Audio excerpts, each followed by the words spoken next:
안녕하세요. 김준미입니다. 열왕기상 16장 오므리 왕조와 페니키아에 대해서 나누겠습니다. 북왕국 이스라엘은 다윗 왕가와 예루살렘 성전의 정치적, 종교적 정통성을 물려받지 못했기 때문에 왕권 쟁탈을 위한 정변이 끊일 새가 없었습니다. 바하사는 나답 왕의 부하 장군이며 나답이 블레셋 기프돈을 포위 공략할 때에 진중에서 반란을 일으켜 나답을 살해하고 왕위에 오릅니다. 그런 바하사에게 하나님께서 하나니의 아들 예후를 통해 바하사 가문의 심판을 예언하십니다. 내가 너를 티끌에서 들어 주권자가 되게 하였거늘 여로보암의 길로 행하며 이스라엘에게 범죄하게 하여 그들의 죄로 하나님을 노엽게 하였다는 심판을 받은 후 디르사에서 24년 통치하고 사망합니다. 바하사는 일생 동안 유다 아사왕과 전쟁을 했다고 열왕기상 15장 32절에 기록하고 있습니다. 아버지 바하사의 뒤를 이어 엘라가 왕위에 오릅니다.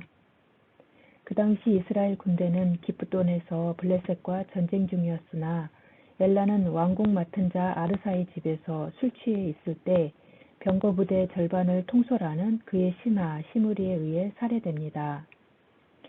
여기에서 느낄 수 있는 것은 왕의 본분을 잊은 채 백성보다 자신의 안전을 소중히 여긴 술에 취한 엘라의 방탕한 모습은 결국 죽음과 왕국의 혼란만을 초래했음을 봅니다. 엘라를 살해 후 왕이 된 시므리는 병거 절반을 통솔한 지휘관으로 디르사에서 7일 동안 통치를 하면서 바하사 가문뿐만 아니라 친구까지 멸하는 살벌한 통치를 했습니다. 바하사와 엘라의 죄에 대한 하나님의 심판으로 시므리를 들어 사용하십니다. 앞서 16장 2절에 바하사를 주권자로 세워 나답을 징계하셨던 하나님의 선하신 목적이 있었음을 여기에서도 보게 됩니다. 한편 기프돈에서 전쟁 중이던 오므리와 백성들은 이 소식을 듣고 오므리를 왕으로 추대하여 디르사로 진격하고 왕궁을 포위합니다. 이를 안 시므리는 왕궁에 불을 질러 사망을 합니다. 여기에서 바하사와 시므리의 차이점은 바하사는 여로보암의 가문만 멸하였는데 시므리는 바하사 가문뿐만 아니라 친구까지 멸하는 살벌한 통치로 백성들이 경직되었을 것이라는 생각이 듭니다. 시므리가 죽은 후 기프돈의 지지자들로부터 왕으로 추대된 오므리는 이스라엘 백성이 둘로 나뉘어져 그 절반은 기낫의 아들 디브니를 쫓아 저로 왕을 삼으려 했으나 오므리를 쫓는 백성이 기낫의 아들 디브니를 쫓는 백성을 이긴지라 디브니가 죽음에 오므리가 왕이 됩니다.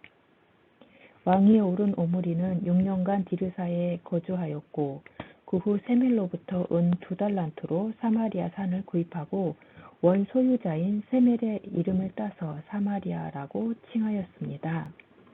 오므리는 왕위에 오르자 혼란의 종지부를 찍고 그의 왕권을 견고하게 하였으며 북왕국 최초의 강력한 왕이 되었습니다. 오므리의 정책은 국내적으로 평화 상태를 유지하고 국경을 위협하는 사마리아를 견제하기 위해 유다와 페니키아인들과 긴밀한 우호관계를 맺었습니다.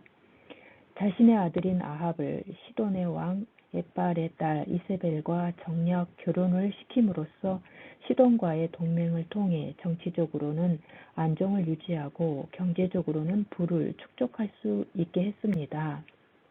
이때 남북 이스라엘은 안정의 시대를 누리게 됩니다. 오므리는 그때까지의 북왕국의 왕 가운데서 가장 강력한 힘을 발휘하였습니다. 오므리가 창시한 왕조가 와해된 이후에도 북이스라엘이 멸망할 때까지 오므리의 집이라고 불렸으며 모압 왕 메사석비에는 오므리 왕이 모압을 격파하여 봉신국가로 삼았다고 전하고 있습니다. 오므리의 왕위를 계승한 아합도 선왕의 정책을 이어 사마리아에서 22년 동안 통치합니다. 그는 이전의 모든 사람보다 하나님 보시기에 악을 더욱 행하여 여로보암의 죄를 따라 행하는 것을 오히려 가볍게 여기고 시돈 사람의 엣바알의 딸 이세벨을 아내로 삼고 바알을 섬겨 예배하고 아세라상을 만들어 심히 이스라엘 하나님을 노하시게 하였습니다. 창세기에서 열왕기하 편집자들은 아합을 당시 통치한 왕 중에 가장 악한 왕으로 기록하고 있습니다. 또한 아합은 딸 아달랴를 남왕국 여호람 왕과 결혼시킴으로써 유다와의 관계도 개선시켰습니다. 모압과 에돔을 정복하여 영토를 넓히고 조공을 거두어 들이며 국력을 신장시켰습니다. 아합 왕 때에는 나라는 부강하였으나 가장 큰 문제는 우상 숭배와 종교 혼합이었습니다.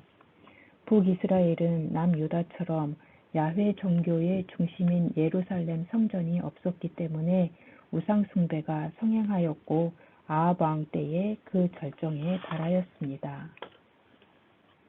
또한 아합은 이세벨의 모략에 의해 나봇을 살해하고 나봇의 포도원을 강제로 빼앗았습니다. 토지는 하나님이 기업으로 물려준 것이기 때문에 땅을 빼앗을 수 없는 것이 이스라엘의 법이었습니다. 그러나 아합 왕은 하나님의 법을 무시하고 나봇을 죽이는 어처구니 없는 악행을 했습니다.